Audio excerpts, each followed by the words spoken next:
우리가 본문 말씀을 6장 11절부터 22절까지만 읽었는데요. 6장과 7장 전체를 한번 살펴보도록 합니다.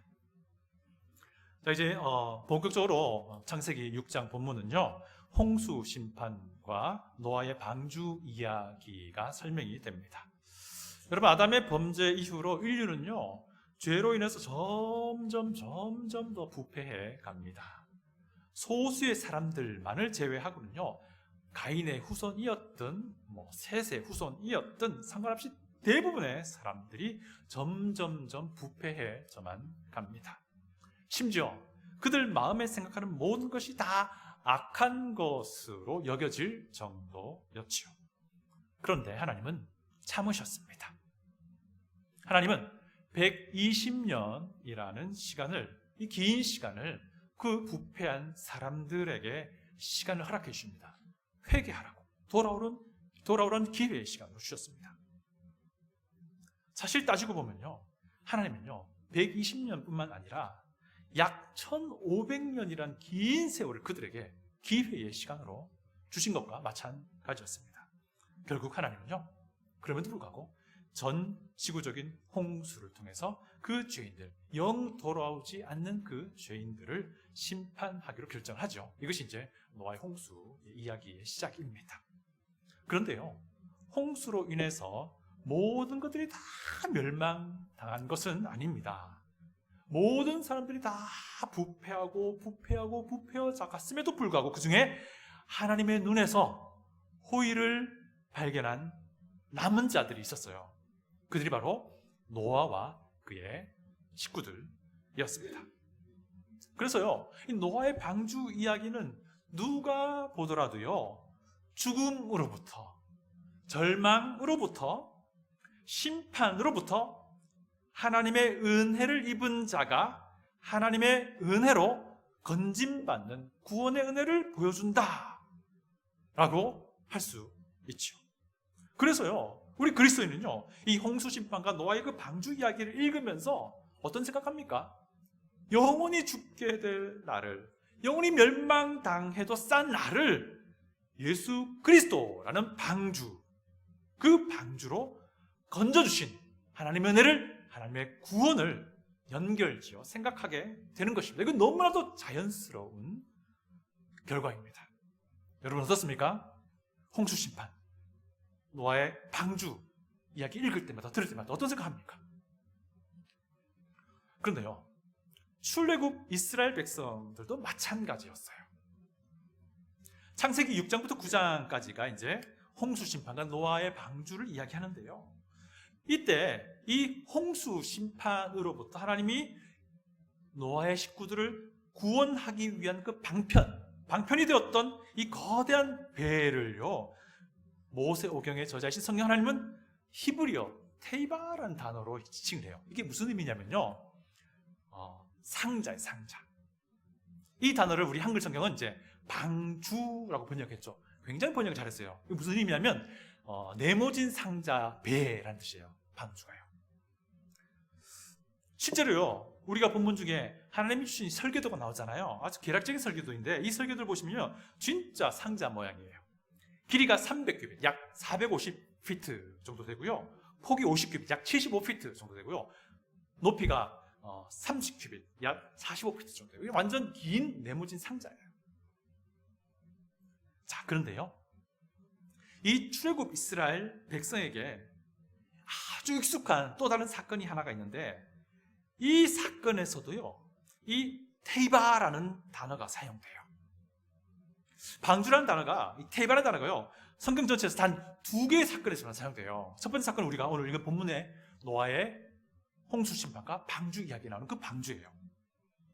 그런데 또 다른 사건은 뭐냐면요, 출애굽기에 나옵니다. 생각이 됩니까? 상상이 됩니까? 출애굽기에 배가 나온 장면이 있었던가요? 홍해를 건널 때도 배로 건너지 않았는데, 여러분, 사건은요, 모세가 태어났을 당시를 거슬러 올라가요. 감이 오시죠? 아기 모세가 나일강에 던져질 수밖에 없었던 그때 이야기에서 이 단어 테이바가 나와요. 맞습니다. 모세를 담아서 나일강에 흘려보냈던 갈대로 엮은 바스켓, 바구니, 상자인데 그 상자를 이 똑같은 단어 테바를 쓰고 있어요. 방주라는 단어 번역한 이 단어를 쓰고 있어요.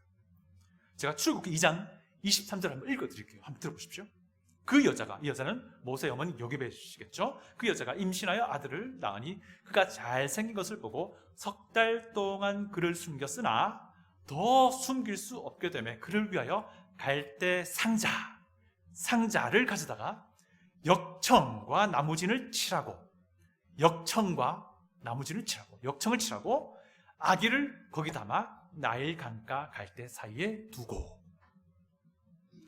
여러분, 출애굽 이스라엘 백성은요 이미 모세의 개인사를 구전을 통해서 들어서 알고 있었어요. 그들의 지도자니까요. 그런데 이제는 모세를 통해서 하나님이 출애굽기라는 글로도 이 이야기를 알려주고 있는 거예요. 그래서 이 글로 전해진 이 모세의 개인사도 보니 여기에 갈대 상자를 방주, 테이바라는 단어를 쓰고 있어요. 노아의 방주도 역청으로 칠해졌죠. 이 모세의 갈대 상자도 역청으로 칠해집니다. 그 출애굽 이스라엘 백성은요, 이 노아의 방주 이야기에서 이 테이바라는 단어를 이제 보면서 자기들의 지도자 모세가 어렸을 때에 바로의 칼날에서 구원받은 이야기를 그냥 자연스럽게 생각을 하게 되는 겁니다. 거기서 끝나지 않습니다. 그들 자신이 얼마 전에 경험했던 출애굽 구원도 이 방주 이야기와 연결하게 되는 거예요. 같은 맥락이기 때문에 그래요. 뭐가 같은 맥락이냐면요, 죽음으로부터 구원한 방주, 죽음으로부터 구원한 갈대 상자, 죽음으로부터 구원한 출애굽 어린 양, 이게 다 연결되는 맥락이라는 거죠. 그럼 우리는 어떻습니까? 우리는요 여기서 그치지 않습니다. 우리 이거 넘어서서요, 죽음으로부터 구원한 예수 그리스도, 여기까지 연결을 짓게 되는 것입니다. 성경도요 우리로 하여금 그렇게 연결 짓도록 하기 위해서 성경 전체를 통해서 이것을 말해주고 있어요.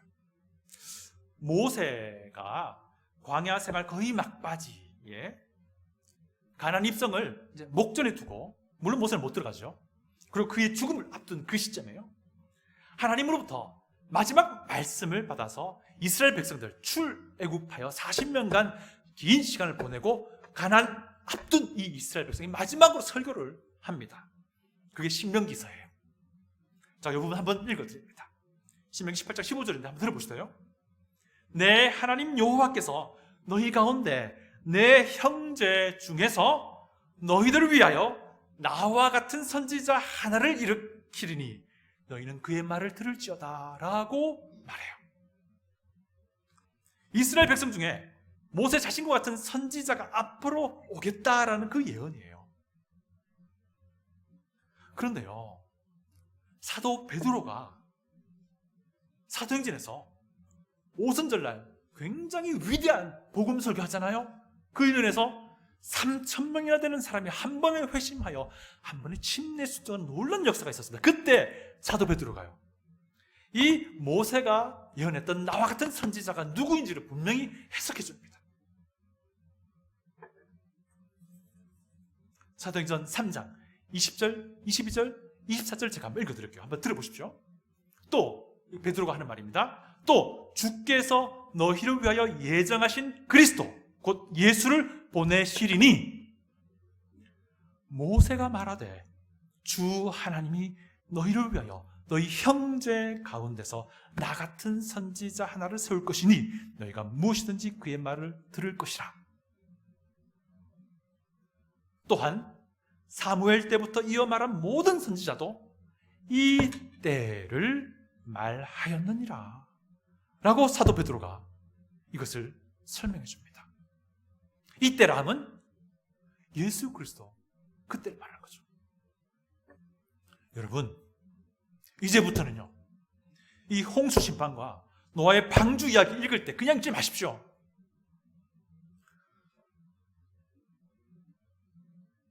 어마어마한 홍수 스케일에 압도당하고 그냥 끝내지 말라는 겁니다. 하나님의 눈에서 하나님의 은혜를 봐야 한다는 거예요.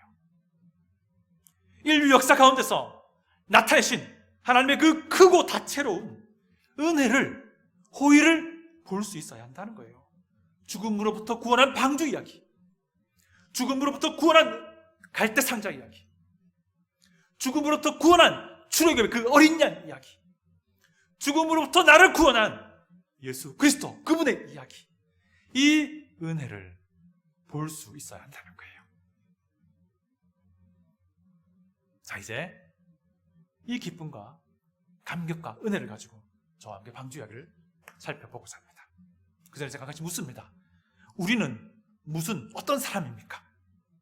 우리는요, 노아의 방주와 같은 예수님, 모세의 갈대 상자와 같은 예수님, 출애굽 이스라엘 백성의 어린 양과 같은 예수님, 십자가에서 나를 대신하여 죽으시고 부활하신 그 예수 그리스도를 통해서 하나님의 백성된 사람이잖아요.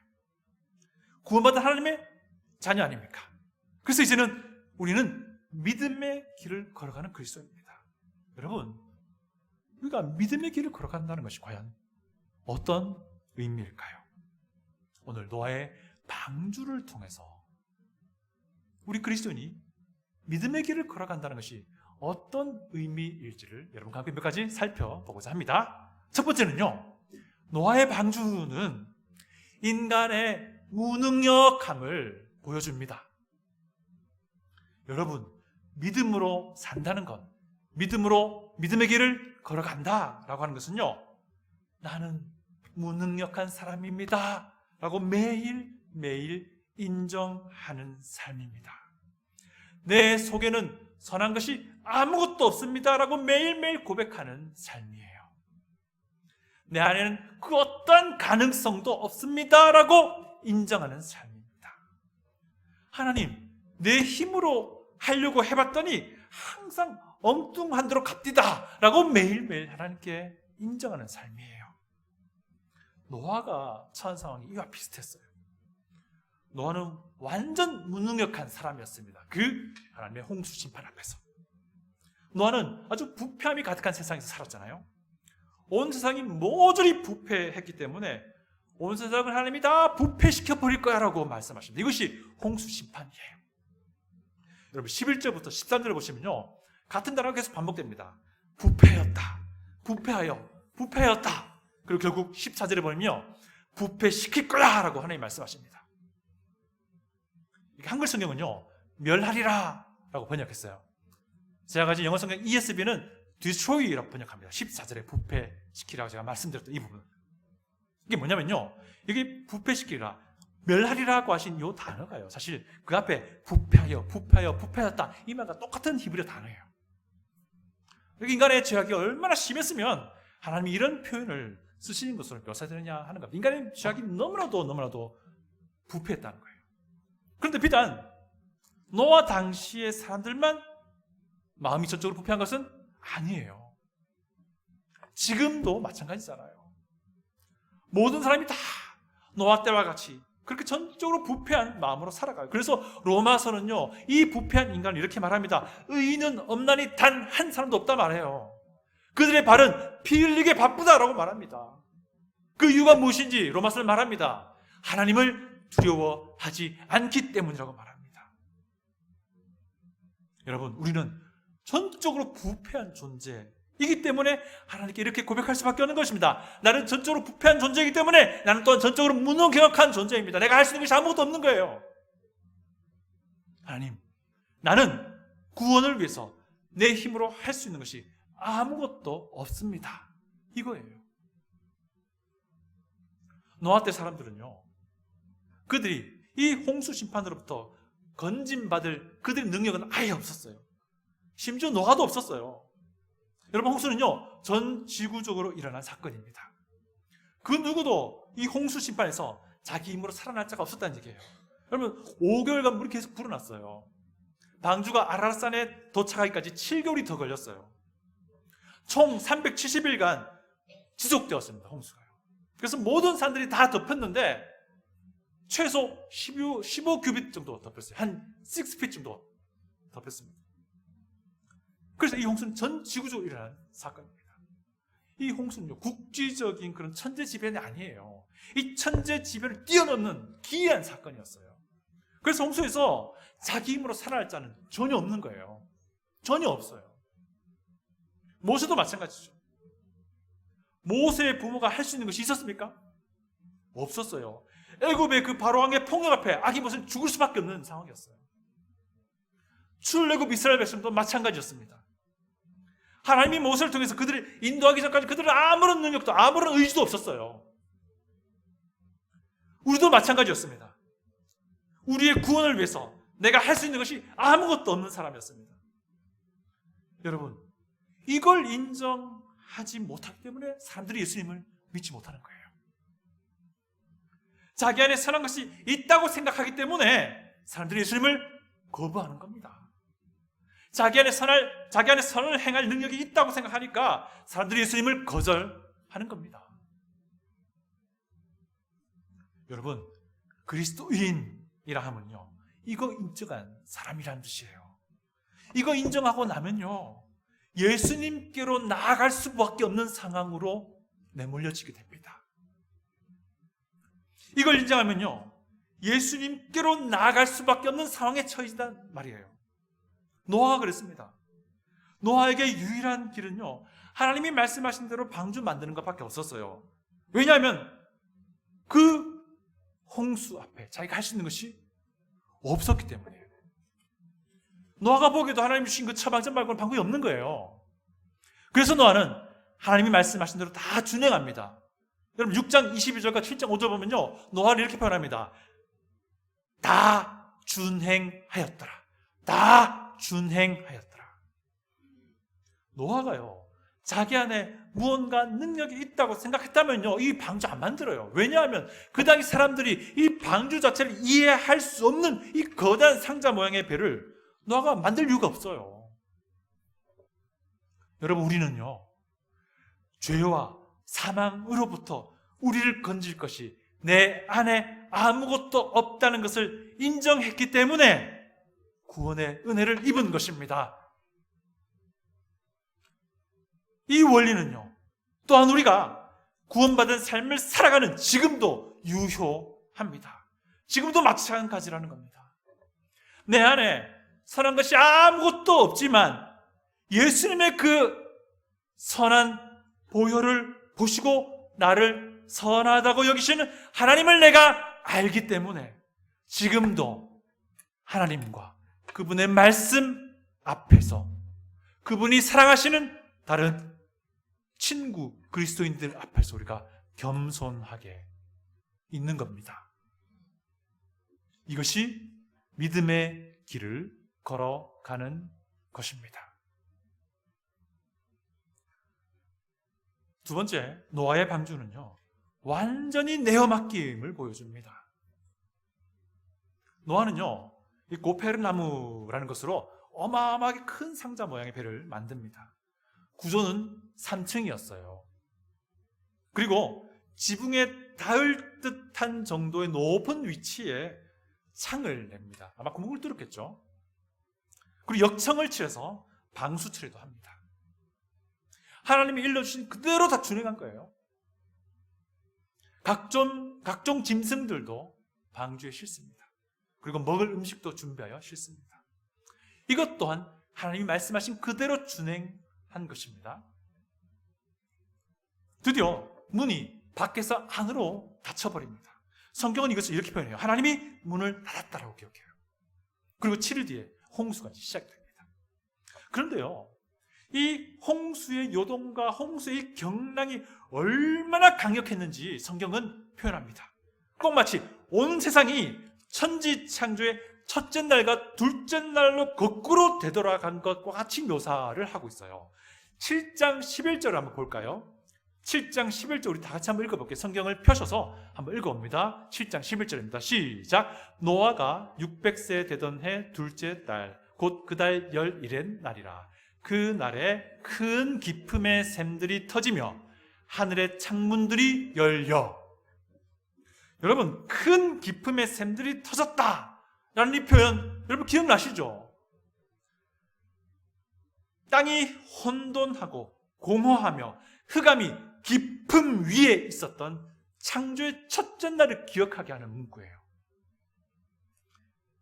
하늘의 창문들이 열려, 이 표현도 기억나시죠? 궁창 아래의 물과 궁창 위의 물로 나눴던 창조의 둘째 날을 기억하게 하는 거예요. 이게 무엇을 말합니까? 홍수의 경랑이 창조된 천지의 그 장엄함이 질서를 잃어버려서 한순간에 혼돈으로 되돌아가 버린 것과 같았다는 거예요. 그만큼 홍수가 아주 격렬했다는 거예요. 여러분, 이런 상황에서 방주 안에 있던 노아와 그의 가족들의 마음을 한번 생각해 보십시오. 아니, 여러분이 지금 방주 안에 있다고 생각해 보십시오. 지금껏 단 한 번도 경험해보지 못했던 그 엄청난 물덩어리가 막 쏟아져 나오는데, 하늘에서 쏟아지는데, 그 엄청난 물과 파도에 자기가 할 수 있는 것이 아무것도 없는 거예요. 여러분, 방주에는요, 키가 없어서, 열쇠 말고요, 방주 밑에 이렇게 키를 돌리는 러더가 없었어요. 그게 뭡니까? 방주는 홍수가 그냥 요동치는 대로 움직이는 겁니다. 바람이 불어가는 대로 움직여야 되는 거예요. 뭘 말합니까? 전적으로 하나님께 내어 맡기지 않으면 안 되는 그런 상황을 말해주는 거예요. 전적으로. 부분적이 아니고 전적으로. 내가 뭔가 할 수 있는 조금만 여지도 없는 거예요. 그런 상황을 지금 얘기하고 있습니다. 그래서 노아는요, 이 방주를 디자인하시고 이 홍수를 움직이시는, 하나님께 오롯이 매달리는 것 말고는 할 수 있는 것이 아무도 없는 그런 상황이었던 거예요. 이 말입니다. 야, 노아야, 이제부터는 내가 내 은혜로 이거 컨트롤하는 거야. 이 말씀 하시는 거예요. 노아가 어떻게 했을까요? 네, 하나님, 내 모든 걸 하나님께 의지하겠습니다 라고 한 겁니다. 왜? 노아는 이전에 이미 하나님의 눈에서 하나님의 은혜를 발견했기 때문입니다. 여러분, 아기인 모세도 같은 상황이었어요. 모세 부모가 할 수 있는 것이 아무것도 없어요. 갈대상자는 나일강의 그 물 흐름에 따라 요동치며 흘러내려갈 뿐이었어요. 이제는 똑같은 겁니다. 이제 내가 컨트롤할 타이밍이야, 이 말씀하고 있는 거예요. 모세의 부모는요, 하나님께 모든 것을 내어 맡길 수밖에 없는 상황으로 내몰려진 겁니다. 그런데요, 모세의 부모들도 하나님의 눈에서 은혜를 발견한 사람이었어요. 여러분, 히브리서 저자는요, 그들이 모세를 믿음으로 숨겼다라고 증언해 줍니다. 여러분, 믿음의 길을 걸어간다라고 하는 것은 전적으로 삼위 하나님께 내 모든 것을 내어 맡기는 것을 말합니다. 전적으로. 부분적이 아니고 전적으로 하나님께 내어 맡기는 것입니다. 그래서 우리가 믿음의 길을 걸어간다는 것은요, 전적으로 하나님께 내어 맡기는 훈련의 연속이 되는 겁니다.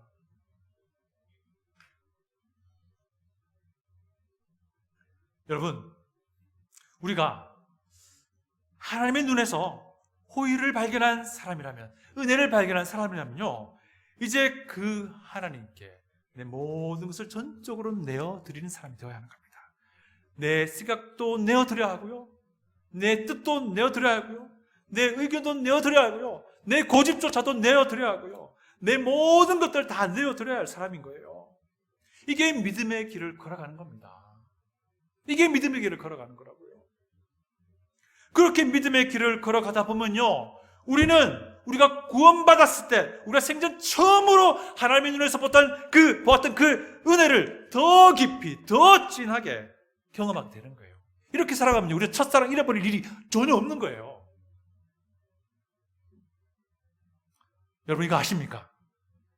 우리가 구원의 은혜를 아는 사람이라면요, 우리는 이미 우리의 모든 것을 전적으로 하나님께 내어 맡길 준비가 되어 있는 사람이란 사실이에요.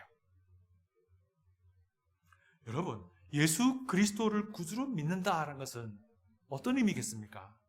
예수 그리스도와 함께 내가 죽었음을 믿는 거예요. 예수 그리스도와 함께 내가 살아났음을, 그리고 그분과 함께 살아감을 믿는 거예요. 여러분 예수 그리스도와 함께 죽었습니까? 여러분 예수 그리스도와 함께 살아있습니까? 뭐가 문제입니까? 나는 이미 죽었는데 지금 내가 사는 것은 내가 사는 것이 아닌데 말입니다. 내 모든 하나님께 전적으로 내어 맡기는 것에 뭐가 문제가 있습니까? 세 번째, 노아의 방주는 소망을 보여줍니다. 노아는요, 하나님이 말씀해 주신 그대로 방주 만듭니다. 그렇게 만들다 보니 방주 안에서 외부와 연결되는 유일한 연결고리는 지붕 바로 밑에 만들어 놓은 유리창밖에 없었습니다. 방주 안에서 노아가 하늘을 쳐다본다라고 하는 것은 그 유리창을 통해 들어오는 희미한 빛을 보는 거였어요. 생각해 보십시오. 여러분이 방주 안에 있다면 하늘을 본다라고 하는 것은 그 유리창 보는 거예요. 그러면서 여러분 무엇을 하시겠습니까? 그 유리창을 통해서 하나님과 소통하지 않겠습니까? 하늘을 보며 그 유리창을 통해서 들어온 그 빛을 보면서 하나님의 눈을 보는 거예요. 그 창을 통해서. 노아가 위를 쳐다보며 기도할 때마다 노아의 시선이 머문 곳은 그 빛이었는데 그것이 무엇을 의미하겠습니까? 노아의 시선이 하나님의 눈을 쳐다보고 있었다라는 거예요. 노아가 하나님의 그 눈에 주목하고 있었다는 거, 그렇게 기도하고 있었다는 겁니다. 여러분, 노아가 하나님과 소통하면서 하나님의 눈을 주목하면서 무슨 생각을 했을까요? 와, 하나님, 저 말똥 냄새 때문에 죽겠습니다라고 하지 않았겠죠. 이전에 하나님 그 눈에서 내가 보았던 그 은혜가 지금도 작동하고 있구나, 이겁니다. 이전에 내가 하나님의 눈에서 보았던 그 은혜가 이제 곧 있으면 나로 하여금 다시금 땅을 밟게 하겠구나, 이거예요. 노아는 하나님과 소통하면서 하나님의 눈을 바라보면서 그 은혜가 계속해서 작동할 소망을 본 거예요. 결국 어떻게 됩니까? 하나님의 은혜는 노아와 그 가족을 안전하게 끝까지 책임지고 지켜내셨습니다. 그리고 다시금 땅을 밟게 하셨습니다. 그 동일한 하나님의 은혜가 모세를 안전하게 지켜내셨습니다. 그리고 그로 하여금 바로의 궁전에서 하나님의 사역자로 필요한 것들을 갖추게 하셨어요.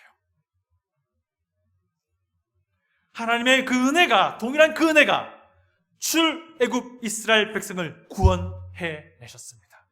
그리고 그들은 시내산 자락에서 하나님의 언약 백성이 됩니다. 사랑하는 성도 여러분,